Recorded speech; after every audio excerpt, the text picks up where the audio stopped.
Look, the money lender agreed to lend him his elephant. The money lender मतलब Manikchand agree हो गया कि हाँ तुम मेरा हाथी ले जा सकते हो. On the day of the wedding, जिस दिन शादी थी, the bride and the bridegroom, दुल्हन और दूल्हा went riding on the elephant. जब शादी के दिन दूल्हा और दुल्हन हाथी के ऊपर बैठ गए और went riding on the elephant. All the guests walked behind slowly, listening to the sweet music. शादी के दिन दूल्हा और दुल्हन हाथी के ऊपर बैठे थे. सारे गेस्ट जो मेहमान आए थे उनके पीछे पीछे स्लोली जा रहे थे and listening to the sweet music, और स्वीट म्यूजिक भी सुन रहे थे. What a grand procession it was! कितना अद्भुत था वो पोजीशन. एक पोर्टर ने अपने बेटे की शादी के लिए इतना सारा अरेंजमेंट किया था और उसकी ख्वाहिश थी कि अपने बेटे और दुल्हन को उसके ऊपर बिठाए, तो उसने सेम वैसा ही किया जैसा वो चाहता था. इसके लिए मनी लेंडर के पास भी गया, हाथी भी लेके आया. And what a grand procession it was! कितना आश्चर्यजनक है ना. ऐसी ख्वाहिश थी उस पोर्टर की और वो पूरी भी हुई. How happy everyone was! कितने खुश थे सब. After the procession, when Velan was taking the elephant back to Manikchand's house, the elephant suddenly fell down and died. देखिए अभी क्या हुआ. इतना अच्छे से प्रोसेशन तो खत्म हो गया, तो जैसे ये प्रोसेशन खत्म हुआ ना, तो वेलान हाथी को लेके मानिकचंद के पास गया, क्योंकि मानिकचंद के पास से तो वो लेके आया था, उसका हाथी था ना, तो वापस देने जाना था. तो वो अपने वो मानिकचंद के हाथी को लेके कहाँ पे गया?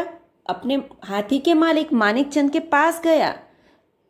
जैसे ही वो वहां पे उसको देने गए, तो एलिफेंट सडनली फेल डाउन.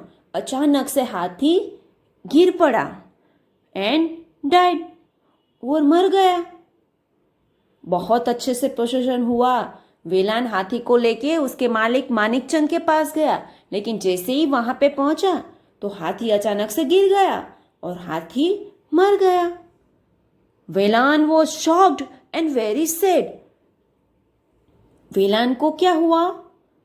वेलान तो एकदम शॉक्ड हो गया, उसको तो झटका लग गया और बहुत सैड, दुखी भी हो गया. अचानक से अगर वो हाथी इतने अच्छे से घूमा फिरा और अचानक से हाथी गिर पड़ा और मर गया, और वेलान तो शौक हो गया और बहुत दुखी भी हो गया कि ये हाथी कैसे मर गया. He rose to Manikchand and reported this. वो फटाफट से मानिकचंद के पास गया और ये सारी बात बताई. Sir, I am very sorry. वो बहुत ही गिल्टी फील कर रहा था, वो बहुत ही दुखी था, इसलिए उसने क्या बोला? Sir, I am very sorry. Your elephant died all of a sudden. मैं बहुत ही दुखी हूँ, मैं सॉरी कहना चाहता हूँ, मैं माफ़ी मांगना चाहता हूँ, लेकिन आपका जो हाथी है ना, died all of a sudden, अचानक से ही वो मर गया.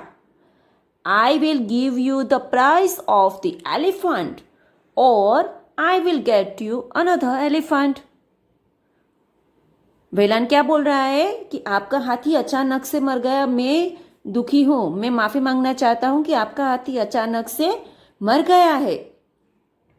या तो मैं आपको हाथी के बदले, जो हाथी मर गया है ना, या तो उसका प्राइस जो भी आप बोलो वो मैं देना चाहता हूं, या तो फिर आप बोलो तो मैं उसके बदले कोई दूसरा हाथी आपको दे दूं. I am extremely sorry. मैं बहुत ही हृदय से आपसे माफी मांगना चाहता हूं. But now look here. Manikchand was very sad. Manikchand का हाथी मर गया तो मानिकचंद बहुत ही दुखी हो गया. But he did not agree to take the money from Velan. लेकिन मानिकचंद को पैसे नहीं चाहिए थे वेलान के पास से. He wanted only his own elephant and not any other. लेकिन ये जो मानिकचंद है ना, वो ये चाहता था कि जो मेरा हाथी मर गया है ना, मुझे तो वही हाथी चाहिए, दूसरा कोई हाथी नहीं चाहिए। Velan begged him, but Manikchand was stubborn. Velan begged, वो जैसे आजीजी करता है, भीख मांग रहा है कि किसके सामने? मानिकचंद के पास, कि मैं माफी मांगना चाहता हूं। वो हाथी तो अचानक से गिर गया और मर गया, या तो मैं पैसे दूंगा या तो फिर आपको दूसरा हाथी दे दूंगा। लेकिन मानिकचंद दुखी था। मानिकचंद ने बोला कि मुझे पैसे नहीं चाहिए, मुझे मेरा मरा हुआ हाथी ही वापस चाहिए। Give me back my elephant और I will take you to court, said he. लेकिन मानिकचंद है ना, वो बहुत ही स्टबर्न, मतलब बहुत ही जिद्दी था। वेलान ने उसके पास आजीजी की, लेकिन मानिकचंद तो बहुत जिद्दी था। उसने बोला कि मुझे मेरा हाथी वापस दे दो, वरना मैं तुम्हें कोर्ट में ले जाऊंगा।